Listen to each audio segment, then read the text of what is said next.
So in the grand scheme of all the fire lays, the lean-to is by far, in my opinion, one of the most practical. It's one that excels in wet environments, also environments that have elements like wind as well as snow. Any situation that you're in that you think, man, it's going to be tough to light a fire out here, a lean-to will generally provide you with enough cover, shelter for the fire, as well as the ability to contain heat and create a fire relatively quickly, even in adverse situations. So today I'm going to show you how to build a lean-to fire and explain to you the process of allowing the three elements of a good fire to come through, fuel, heat, as well as oxygen. Where I grew up in Alaska, I used this fire all the time without even knowing what it was called. It was the one that just simply worked when all the other ones did not. It didn't really quite matter if your fuel was wet, damp, as long as you had some basic tinder and a good fair amount of kindling, you could get this fire to take off. Although sometimes it's a little slower than you'd like, but a fire's a fire when you're in a situation where survival or speed is important. So there's two basic elements of a lean-to fire. The first one's the lean, and the second one's the to. That's a terrible joke, but the first part of a good lean-to fire is the backstop. So you're going to want to think about the orientation of this fire quite a bit. So in general, you're going to be building this fire when there's wind. That's kind of a first obvious choice for the lean-to. And you're going to want to understand which direction the wind is primarily coming from. So that prevailing wind should be butting up against the back of your lean-to and funneling over the top of it. So you're trying to stop that so you can start that initial spark, not have any interruption from the wind. The good first start is generally kind of a log or something that is larger than the other sticks. You're not trying to use many small sticks. Generally, one big large backstop will do much better than a few small ones. From there, we're going to, of course, build a floor for this fire.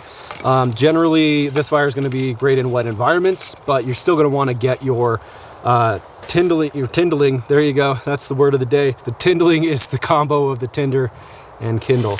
Perfect. No, you're going to want to get that initial fire start situation off the ground, so we're just going to build a little bit of a floor with some sticks that are nice and dry, at least drier than the ground you're trying to start a fire on. After that, of course, next comes tinder.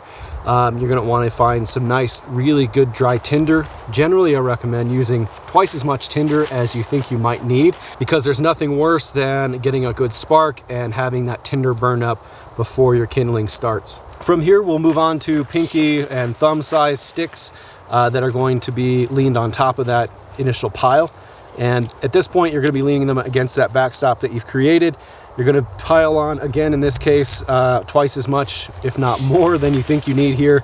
This fire should be ignited quickly, burn hot so that it dries out the environment that it's built in very quickly. And you're going to want to have plenty of backup before you even get started. And on that note, I'll harp on it again. I think it's incredibly wise to have all of your materials laid out before you get into this fire. Enough for 30 minutes down the road to be still having a nice active fire.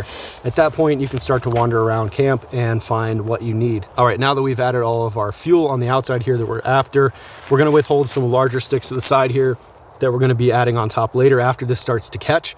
But what we're going to do is just light this thing, and we're going to continue to feed that bundle to make sure that it is in fact lit.